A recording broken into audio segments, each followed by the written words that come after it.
Hi, welcome to Notable Approvals Live. I'm attorney Amanda Schaefer. Thank you for joining me today.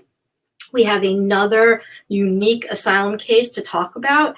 If you caught us last week, we are focusing on asylum cases right now because next Thursday, September 24th at 9 p.m. Eastern Time, myself and attorney Aaron Shapiro will be co-hosting a live Q&A discussion on asylum and withholding of removal. So in light of that, we are talking about some notable approvals this week, as we did last week, regarding asylum. Make sure you like us, follow us on Facebook, Twitter, Instagram, all that stuff, YouTube, so you don't miss any more. So today's case is unique for a few reasons. The client's a native and citizen of Sierra Leone. The first reason, before I get to her actual asylum claim, I just want to quickly talk about an issue that came up because of USCIS processing. So she is married and was married at the time she filed for asylum. She listed her husband on the application. He was also here as a visitor and overstayed his visitor visa. We filed the application. Her and her husband do their fingerprints. And the first instance that we realized something was off was when her husband also got an interview notice. And normally when you're a rider on someone's application, which means the asylum application isn't signed by you, you're not the story, you might be part of it, but you're not the main person in the story. He was listed as a rider, and to be included, you don't get your own interview because there's nothing for you to say. You just go with whoever's the lead. So we wrote to the asylum office, and they didn't do anything. So his wife finally goes to the interview, and if the way asylum process works is you file your application, then you go to your asylum interview and at USCIS, and if you get approved there, great, you're done. You can apply for your green card in a year. Most people ever don't, and this client was not approved right away. She was referred to the immigration court, and everyone included on her application should have also been referred to the immigration court. But her husband was never put into removal proceedings. He was never given a notice to appear. So we got to court and we told the judge, look, this is a copy of the application we filed. Clearly, her husband's listed as a rider, but USCIS did not, I don't know, put him in her case, or just, and then DHS didn't issue the notice to appear. Can you please put him in removal proceedings? And the judge goes, well, I can't do that. Only the Department of Homeland Security can do that. So we made a request to the Department of Homeland Security, please issue a notice to appear for our client. Now, the problem is that the Department of Homeland Security, the government, they have unilateral discretion over who to put in removal proceedings and who not to. So you can ask all you want, but it doesn't mean they're going to do it. And it doesn't make sense why they don't want to put someone in removal proceedings who has no legal status, but this is not the first time we've seen them just ignore the request. So we finally got to her merits hearing, and her husband still was not listed on that application. If he was, when she got granted asylum, he would automatically get granted asylum as a rider. But since he was not in removal proceedings with her, the judge could only grant it for her. And what we ended up having to do was filing what's called an I-730. And I think last week I mentioned the I-730 had to be filed within a year of being granted asylum. I checked, it's actually 2 years. But regardless, you can be in the US. The I-730 is a file to join petition.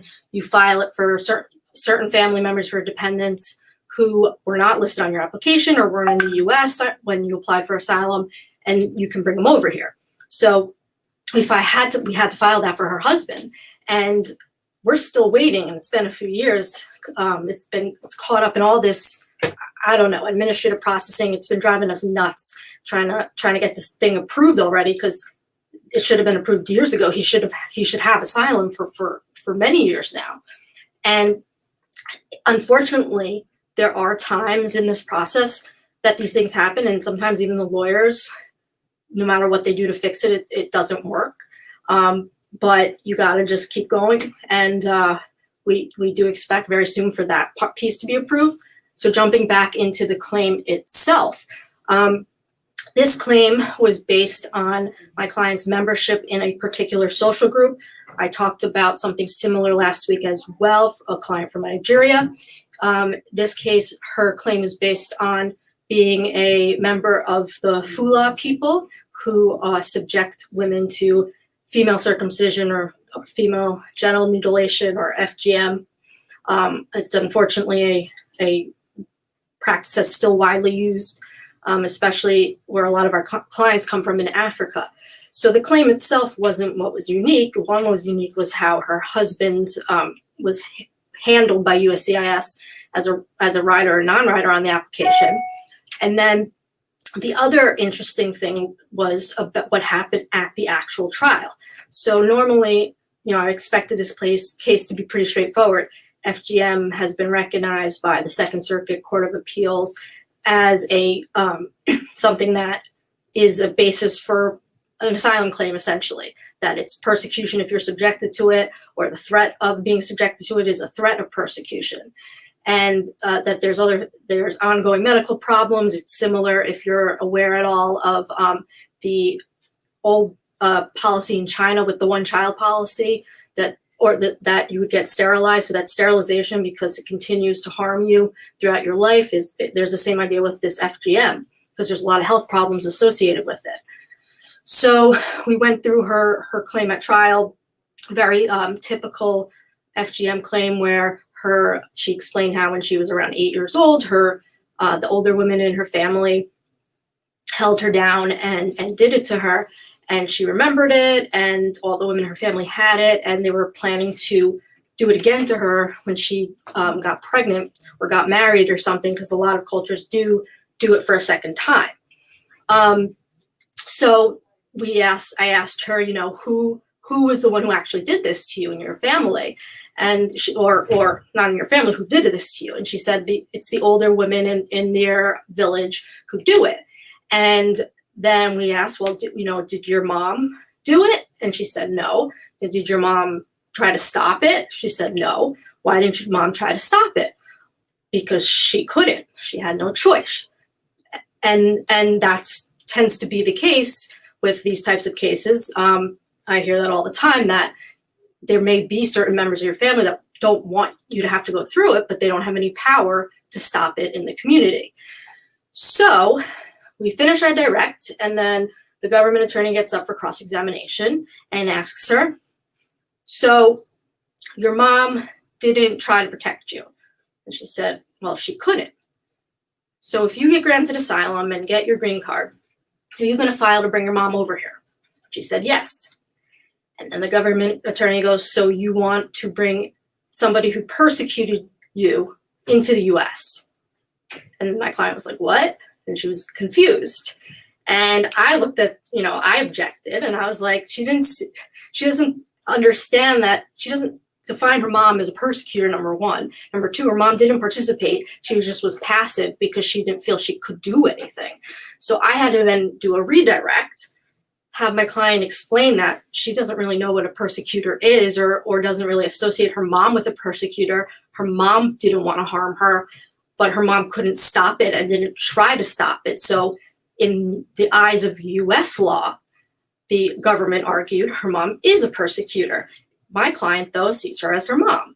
So we had this little back and forth that went on, and I got a little nervous at first, because she would be barred from asylum if she wanted to bring in someone who persecutes others. But I had done all these cases plenty of times before, and I had never had a client questioned in that way. But that's what happens at litigation. You got to be on your feet. You have to be ready for anything. So we were successful. We were able to prove that my client loves her mother, and now that she realizes really what happened and what her mother's role is in it, she doesn't want her to come over here. Even though, I don't think her mom really wanted her to be harmed, but her mom did believe in the ritual because that's what they believed in. So that is all today for notable approvals. As I said, this one's unique for two reasons. One, because USCIS messed up and never put her husband on the asylum on the asylum application, not on the asylum application, in the interview and then in court. So we had to deal with this whole I-730 petition to follow the joint petition. And we're still, unfortunately, waiting for him to get his green card.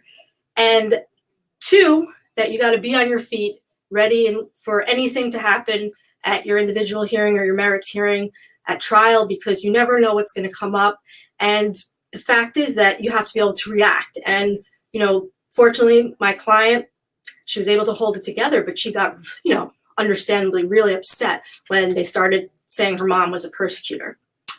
Well, that is all today for notable approvals. Join us tomorrow. I got an exciting case on withholding of removal and a false claim to citizenship. And don't forget, follow us, like us on Facebook, and all that fun stuff so you don't miss any more. Thank you for watching.